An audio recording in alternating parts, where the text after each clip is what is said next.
Okay, I'm going to tell you a little bit about these unwritten rules that you have to deal with at companies, and I'm going to start right away. It's very black and white, and the unwritten rules are mainly masculine rules. So I'm going to show you two videos where we can find out where the differences start, when we're young boys and young girls, but you will see them in a few minutes. But first I want to tell you a story of my own, how I discovered several unwritten rules. When I was working at what I call, when I was really working, I had a real job, that's what I call it. It was longer than 30 years ago. I was working at an electric supply company, and I was very ambitious. And I was working there for 3 years, and I wanted to get to the next position. I wanted a promotion. But they didn't have any jobs available. So I went to HR and I said, well, I'm ambitious. I would like to have a new position. I want to grow. And then he said, well, we don't have any positions available now. But what you can do is you can apply for another job outside the company. As soon as you have a job offer, come back. And I thought, well, that's weird. He told me to do that. And so I did. I applied for a new job outside the company, and I had a job offer. So with that job offer in my pocket, I went back to HR, and I said, well, I have a new job offer now. Then he said, well, give me a few days. And what he did in those few days, he talked to several managers, and he said, Monique is going to leave the company. And then suddenly things happened which were kind of strange. Managers came up to me and said, well, it's going to be a waste if you leave the company, so we will create a new job for you. I thought, whoa, okay. And then I was also very flattered because, you're asked to stay, and they were creating a new job, and I can fill it in on my own way. So they asked me if I wanted to do this, and I said, yes, of course I want to do that, which is kind of stupid. The moment that I should say yes right away, there's no place to negotiate anymore. But anyway, I told my husband that they offered me this new job, and then he said, well, there's one thing very important now. Even though that you said that you're very interested, they will ask you what the salary offer will be. And at that time, I had a salary of, I think, about $3,000 a month. And then the new offer was $3,200. So he told me, the moment they ask you what the salary offer is, you will tell them that the offer is $3,600, which would mean that I would have to lie. So I got very upset with my husband. I remember that we were driving a car, and I even said to him, stop the car, I'm going to walk home, because I was so upset. And he said, no, just say that, blah, blah, blah. So anyway, I got home walking, and I had this conversation with this manager, which I liked very much because he offered me this job. So he asked me, so what's the salary offer in the new job? And then I know my face was turning red. I could feel that right away. And I said, well, $3,600. And I felt awful. And then he started laughing, and he said, well, we'll offer you $4,000. And I was like, what? And then I said, oh, okay. But I felt really, really bad. But he was just laughing because he knew that I was lying. Now, these unwritten rules underneath this for this specific company, was that you had to have a job offer outside before they would, give you a promotion. That was probably one of the unwritten rules specifically for this company. But the other one is that you have to brag. Bragging, lying, that's probably one of the unwritten rules. About bragging, I will get back to that in a few minutes. But, just bragging, it did give me a lot of money extra, didn't it? So it works. But before that, I'll go further. I want to show you. Yes, I want to show. Oops, it's already there. Oops. I need some help. And it's talking that makes them best friends.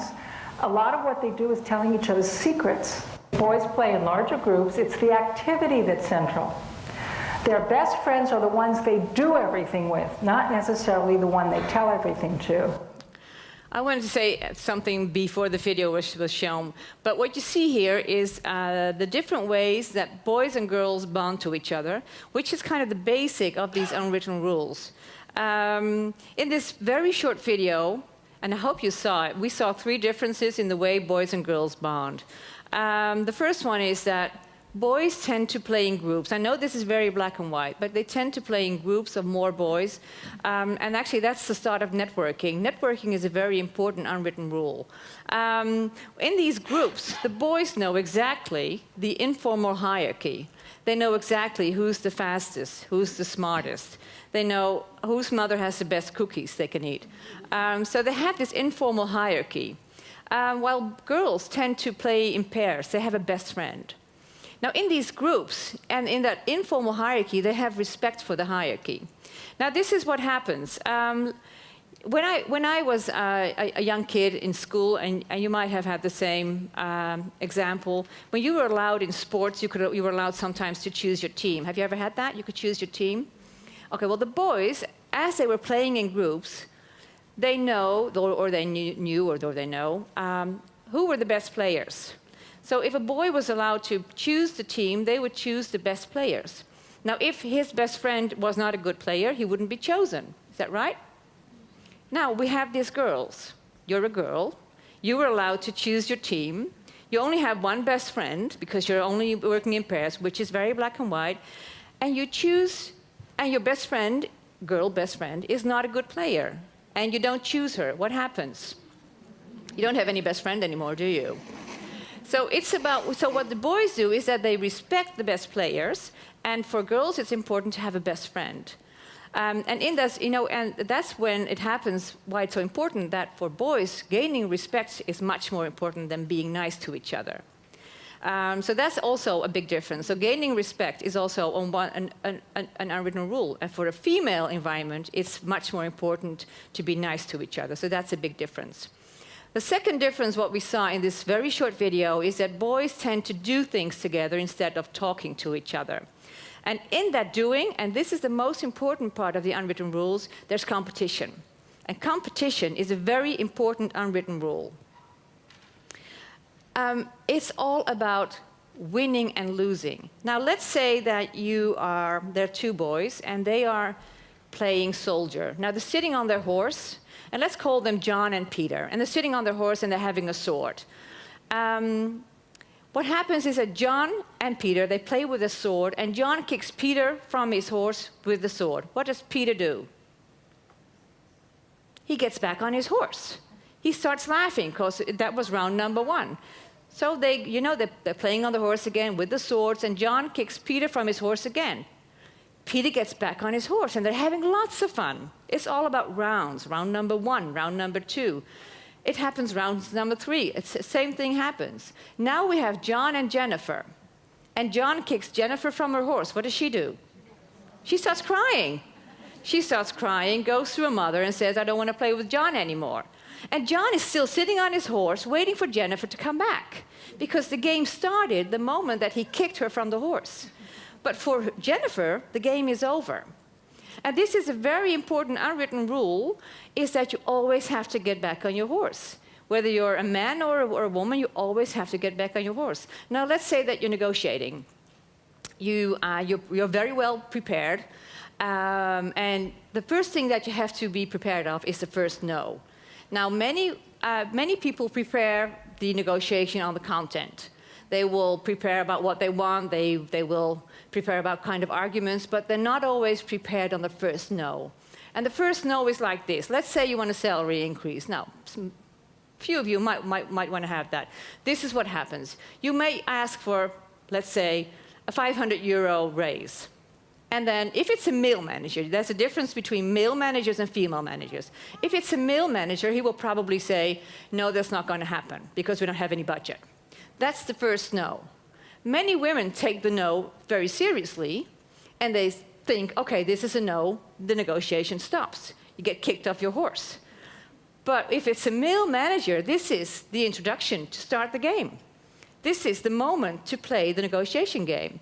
So the moment he says, no, we don't have any budget, you come with your first argument. And for instance, you say, well, looking at my last year's results, I think a salary rise of 800 euros, I don't know what I asked, is very correct at the moment.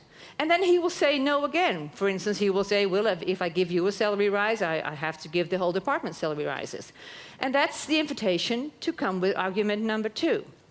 So it's all rounds. If you have a female manager, then it's differently. Because if she says no, it's a no. Yeah. And this is interesting when we're getting more female managers managing men as well. And this is very black and white. This is what happens. So he wants a salary rise, and he goes up to his female manager. And he says, I want a salary rise of 500 euros. Who cares? And then she says, no, we don't have budget. And then he says, OK, this is fun. We're going to start now. So he will say, OK, looking at my results of last year, I believe that a 500 euro rise is very correct at the moment. And then she will say no again. And then he will say, oh, she's good in negotiation. This is fun. So he comes back with his third argument, and then she says, what part of no don't you understand? So this is very interesting that the female unwritten rule, there's no is no. The male masculine, or the male unwritten rule means the no is where we're going to start. So realize that there's a difference between female unwritten rules and male unwritten rules. And this is very black and white, I realize that, but I really want to show you that because it's, you just have to know them. Because I always say, you have to know the rules, then you can choose to play by a few of these rules, then you can gain more influence, and then you can change some of these rules. Now, let's go to the next video, and it's about, we'll see 4 boys in a tunnel, and they are talking to each other about how high they can hit a ball. Mine's all the way up to there. Stand here. Mine's up to the sky. Oh! Oh, man! Mine's all the way up to heaven. Mine's... Oh! Mine's up all the way up to God. Mine is good. Okay, these boys are bragging, correct? Okay. Are they telling the truth? No. They're not telling the truth. Are they having fun? They're having lots of fun. And they know it's not true, so they know that they're lying, but they're having lots of fun. And this is the way little boys connect to each other. This is the way how they bond. Now let's get one boy out of the tunnel, and we put a young girl in it. What would she probably say? I hear somebody laughing here. What would she probably say? You're lying, or that's not possible because you don't know where God lives, or show me. You know, we have these women who say, show me. Well, that's not going to work. And the point is, when we show this to groups with only men, the first thing is that they say, we'll kick her out of the tunnel, and she's not allowed to play with us anymore. So you have to understand that the masculine rule is you have to brag, and it's a game. It doesn't have to be true. Actually, that is a very important unwritten rule. What you say doesn't have to be true, like what I did with my salary offer. It doesn't have to be true. Now, I know this is going to feel uncomfortable. And I always say, the moment it feels comfortable, you're not learning anything. So I trigger you just to feel much more uncomfortable, because that's the way to learn. So bragging is a point. So now let's say we'll put one girl in it, and she says you can't do it. At that moment, she stops the game. It's done. But at the moment that she plays the game, this is what happens. She might say, well, I kicked my ball that high, it never comes back. So she's in the game. And then these boys will say, oh, wow. But that's only round number 1. And then round number 2 comes. But as a girl, you've never learned that because you were sitting on the car tire just talking to your best friend. You have never played the game with competition about winning and losing, and that's, that's very important. So bragging is a very important unwritten rule, so I want you to challenge yourself to do it once in a while. And I always say, the moment you feel, and this is specifically for women now, and a few men, I think, the moment you feel as if you're bragging, you're probably telling the truth. Think about that part. And what I mean by that is, showing your results, telling your results, sharing your accomplishments. That feels as if you're bragging, but that's just the truth. Now let's look at some other unwritten rules. Well, this is the bragging one. Show your results. Now, why would this be so important, to show your results? Because many of you will probably think, it's just my work. I get paid for my work. Is that correct? That's what you do. But you have to realize that if you work for a manager, he manages or she manages more people. So if he or she has to find out what all your results were, that's a lot of work. So you have to tell him or her, and then you'll help him or her by sharing your results. Now, I have an example of a woman I coached, and this is what happened. She won a very big client for the company, you know, and that was on a Tuesday. And somebody told her, you should tell your director about this, that you got this client into the company. And she said, well, this is just my work, and I will tell him Friday when I see him. This was on a Tuesday. Thursday night, her director met this client, and this client said, wow, we have a good deal with your company, and he had no clue. So that's also why it's so important to show and tell your results, and make it bigger. I mean, you can always brag a little bit on showing your results. It's a very important unwritten rule. Instead of thinking, it's just my work. Of course it's your work, but you also have to tell your results. Not only telling, but also put it on your CV, put it on LinkedIn. We see a lot of CVs where people write down what they've been doing, but they don't write down their results. Now, if you write down what you're doing, I always say, that's a nicely busy working CV. But it's not a result-driven CV. So you have to put that on as well. Now let's take a look at some other unwritten rules. Status. Status is a very important thing in the unwritten rules. Now I remember that one day I had a talk with a high police officer, and it was about an assignment to get a female interim manager into his company. And that was years ago. That was actually the week before the iPhone came to the Netherlands. And let's say that was on a Friday, and I was there on Tuesday. So I went into his room, and there was this very big table, and there was nothing on the table except for the iPhone. But the iPhone would be in the Netherlands on Friday, and this was Tuesday, so we had it before. So I thought, okay, this is a status thing. This is a status unwritten rule. I have to use that. And I was very well prepared, you know, and I had all the data about female interim managers and stuff like that. So I went into the room, grabbed the iPhone, and said, wow, you have an iPhone. And he said, yes, because I was in the United States. Oh, and what did you do there? And he went to this Congress, and he met all these important people from the FBI. And then I said, well, what can you do with an iPhone? I mean, at that time, you could still ask that. And then he would sit next to me, and he would show me everything about his iPhone. And we spoke, and I'm not lying, we spoke 45 minutes about this iPhone. 45 minutes on this iPhone. And of course I was about the content. I was very well prepared. And then he said in the last minute, you can do the assignment, that's fine. Just talking about status. So if you meet someone and status is important, use it. Even if status is important for your own role. Now, if you have a new position and you have to drive this big car, drive this big car. And not this very tiny shopping car. Because the big car is for your position. People look at you. And if you're driving this bigger car because it's for your role, they will see that that you're a manager or that you're a sales representative. It estimates your role. So you have to use status. That's also a very important unwritten rule. Now let's see what there's next. Okay, putting out the fire. Putting out the fire. There's been some research by Joyce Fletcher, and she did a book on it. It's called Disappearing Acts. Many people, women more than men, do a lot of work to prevent fires from happening.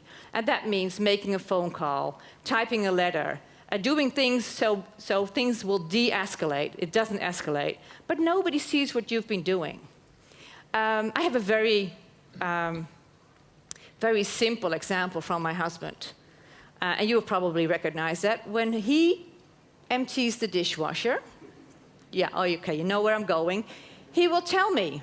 He will say, I empty the dishwasher. And I just do it. And just doing it is called a disappearing act. And that's why we all sometimes say, make sure it escalates, and then you can resolve the escalation.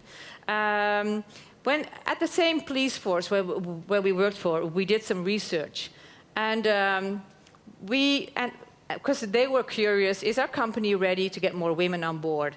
So we did some research, and we asked the male police officers, we asked, why would you want to have women in your company?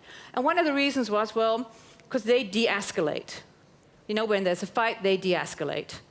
And so we gave these answers to these female police officers who were already working there. And we said, well, they want to have you here because you de-escalate. And then they all said, well, that's great. Because we get points at the moment we put people behind bars. So it has to escalate before we can arrest people to put them behind bars. So if we de-escalate, we don't get points. And the police officers the police force didn't have a clue about that. So it's important that sometimes you have to put out the fire because that's more visible. Escalating, arresting people is much more visible than de-escalating, putting all the work in de-escalating things. So putting out the fire is a very important unwritten rule. Now, I can imagine that as a woman, when you see this and you're hearing all these masculine rules and you're thinking, do I really have to do that? Because I want to be myself, I want to be authentic. And I always say, well, you have to see it as riding a bike. When you were a young kid, you had a small bike with these side wheels, and then one day the side wheels get off. And it's kind of, you know, if you feel the tension and you're kind of scared because you're afraid that you fall off the bike. And the first time the side wheels are off, you're biking and it's like, okay, this is uncomfortable, but I'm still on my bike. And the second time it gets easier and it gets easier. And the same thing is with these unwritten rules. It's get easier the more times you do it. So adapting these unwritten rules is like riding a bike. But if you do it too much, then there is a risk that people will see you as a bitch. And this is specifically for the women, not for the men, it's specifically for the women. Maybe they will see you as a bitch. You know what it stands for, bitch? Bitch stands for being in total control of herself. So if anybody calls you bitch, just say thank you. Because that means that you are very much practicing with these unwritten rules. Now, it's a game. Play by these rules, and you can change the rules. What I said before, it will feel uncomfortable. It has to feel uncomfortable. But the moment it feels uncomfortable, you practice a lot, and I want you to challenge and to get to my next speaker, and you will introduce her, to be and dare to be the next token woman. Thank you.